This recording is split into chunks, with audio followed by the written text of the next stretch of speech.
Bonjour la jeunesse, vous allez bien? Je m'appelle Laurent, je fais des petits reportages. Je vous réveille? Ah pardon, vous êtes assoupi. Bonjour, moi je fais juste des petits reportages comme ça pour savoir un peu ce qu'ils pensent les gens. Parce qu'un jour ou l'autre on va mourir. Et après? Qu'est-ce qui va se passer? À votre avis, une fois qu'on est mort? Vous n'avez pas de religion? Vous n'avez rien? Vous n'avez pas de croyance? Non mais c'est pour savoir, hein. D'accord, ben une fois qu'on est mort, on va être jugé. Et on va être jugé par rapport aux 10 commandements. Vous connaissez les 10 commandements? Oui. Alors attention, hein. Je ne vous juge pas parce que moi j'ai lamentablement échoué au test. J'ai raté tout. Alors on va savoir comment vous allez faire. Est-ce que vous avez déjà menti? Les 10 commandements, ils disent tu mentiras pas. Eh, qui c'est qui n'a pas menti? Hein? Moi je suis le premier en plus. Hein? Est-ce que vous avez jamais pris quelque chose qui n'est pas à vous? Peu importe la valeur. Hein? Eh, qui c'est qui n'a jamais fait ça? Est-ce que vous avez déjà regardé une femme dans la rue avec des idées dans la tête pour la convoiter? Heureusement, vous allez me dire. Hein? Vous savez pourquoi elle est belle cette loi? Parce que justement, elle ferme la bouche à tous les hommes, et en particulier aux religieux. Parce qu'ils se croient mieux que nous, mais il n'y en a pas un qui pourra dire qu'il n'a pas menti ou qu'il n'a pas regardé une femme avec des idées dans la tête. On est d'accord? Le jour où on meurt, on va être jugé par rapport à cette loi-là. D'accord? Et si on est jugé par rapport à cette loi-là, on va être déclaré coupable.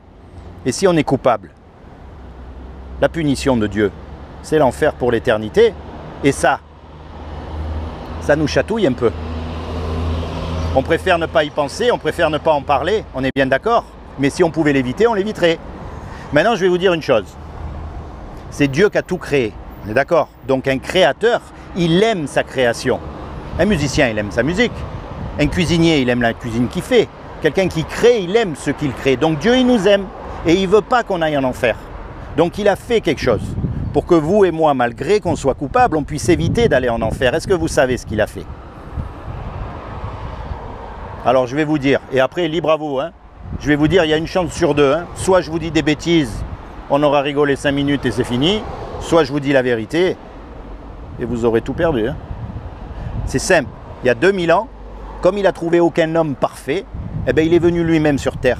Et il s'est revêtu d'un corps, il s'est habillé avec un corps qui est Jésus. Et il est mort à votre place, à ma place sur la croix. Il s'est sacrifié pour vous et pour moi. Et son sang pur, il a été accepté comme sacrifice. C'est-à-dire que si vous acceptez Jésus comme votre sauveur, vous serez sauvés le jour du jugement. C'est comme si on fait un braquage. On fait un braquage tous les 4 et on se fait serrer. On passe devant le juge et le juge il dit « Ok, tous les 4 là, vous donnez 50 millions d'euros ou vous partez 50 ans en prison. » Et on n'a pas les sous. On part en prison. Puis il y a un homme qui arrive, qu'on ne connaît même pas, et qui met les sous sur la table pour qu'on soit libre. Comment vous allez être par rapport à cet homme? Vous allez être reconnaissant. S'il vous demande de faire quelque chose, vous allez le faire. Eh bien c'est ce que Jésus il a fait pour nous. Il y a 2000 ans, il est mort à notre place sur la croix. D'accord? Il ne faut pas mélanger religion et Dieu. Ça n'a rien à voir. La religion, les religions, ils caricaturent Dieu. Et on ne veut pas être comme eux. Parce qu'on sait très bien que là-dedans, il y a beaucoup d'hypocrites. Et on les voit. Dieu, c'est l'inverse de la religion. Il veut une relation personnelle avec vous. Parce que vous êtes unique. Il n'y en a pas deux comme vous. Il n'y en a pas deux comme vous. Et ça, depuis que les hommes, ils existent. Et ça montre qu'on n'est pas des robots. Donc mon but à moi, c'est pas de vous amener dans une religion, pas de vous amener ni dans une église. Si vous y allez, tant mieux, mais c'est pas ça. Le but, c'est quand vous êtes tout seul. Quand vous êtes tout seul, vous commencez à vous rapprocher de Dieu. Vous commencez à lui parler, à lui poser vos questions, ce que vous avez dans votre cœur. Dites-lui, j'y crois pas. Dites-lui, j'ai du mal à croire, parce que quand je vois tout ce qui se passe autour de moi, comment Dieu, il ne peut pas intervenir. Dites-lui tout ce que vous avez, mais commencez à avoir une relation personnelle. et il va se révéler à vous. Acceptez Jésus dans votre cœur comme votre sauveur, parce que le jour du jugement dernier, eh bien, vous aurez le meilleur des avocats. Et quand Dieu va dire quoi? Hop, qui c'est votre avocat? Jésus? Ok, tous vos péchés sont effacés. Et petit à petit, à force de lui parler, à force de le chercher, eh bien, vous allez le rencontrer. Parce que ce n'est pas une religion, Jésus, c'est un homme et il est vivant. Alors je sais que ça paraît fou, mais bon, il y a plein de choses folles hein, dans lesquelles on croit. Rapprochez-vous de Dieu, il n'y a rien de plus important dans la vie. Parce que même si je vous souhaite de vivre jusqu'à 120 ans en très très bonne santé, je ne peux pas vous garantir 5 minutes. Ça se trouve, le train il arrive, là il déraille, on est mort tout de suite en rien de tout. On ne sait pas quand on part. Et après c'est trop tard. Alors je sais, aujourd'hui il y a beaucoup de religions. Mais Dieu justement, ce n'est pas une religion. Regardez les religions, que ce soit l'islam, que ce soit le catholicisme, que ce soit les bouddhistes, que ce soit qui vous voulez, c'est tous des robots. Ils font tous pareil. Et si vous n'êtes pas d'accord avec eux, ils vous chassent, ils vous tuent, ils vous rejettent. Non. La religion, ce n'est pas Dieu. La religion, c'est les hommes qui ont fait ça pour dominer sur d'autres hommes. Dieu, il est libre. Est-ce que vous connaissez un chien qui est pareil que l'autre? Un chat qui est pareil que l'autre?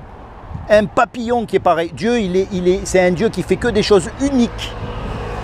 Et vous, vous êtes unique. Donc il veut vous parler à vous, dans votre cœur, pour vos situations à vous. Parce que vous avez subi des injustices que je n'ai pas subies, et vice-versa.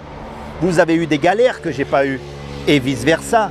Vous avez eu des joies aussi que je n'ai pas eues. On a chacun un chemin différent, mais on doit aller dans la même direction. Et la direction, c'est la mort. Et après le jugement dernier. Et le jugement dernier, il va falloir avoir le meilleur des avocats, parce qu'on est tous coupables. Hein. Il n'y en a pas un qui pourra dire qu'il n'a pas menti, qu'il n'a pas volé, qu'il n'a pas regardé une femme avec des idées dans la tête, qu'il a toujours obéi à ses parents, qu'il a mis Dieu en premier dans son cœur tous les jours de sa vie, même le plus religieux des religieux. Hein. N'oubliez jamais ça, les gars. Soyez bénis tous les trois, vraiment, soyez bénis, d'accord? Et ne prenez pas pour argent comptant ce que je vous ai dit. Quand vous êtes tout seul, rapprochez-vous de Dieu, parlez-lui, dites-lui avec vos mots, d'accord? C'est comme si j'avais le médicament qui guérit le pire des cancers et que je ne le donne pas autour de moi. Je serais vraiment une pourriture, on est d'accord? Ben aujourd'hui, je suis persuadé d'avoir le médicament qui peut vous libérer de la mort. C'est Jésus.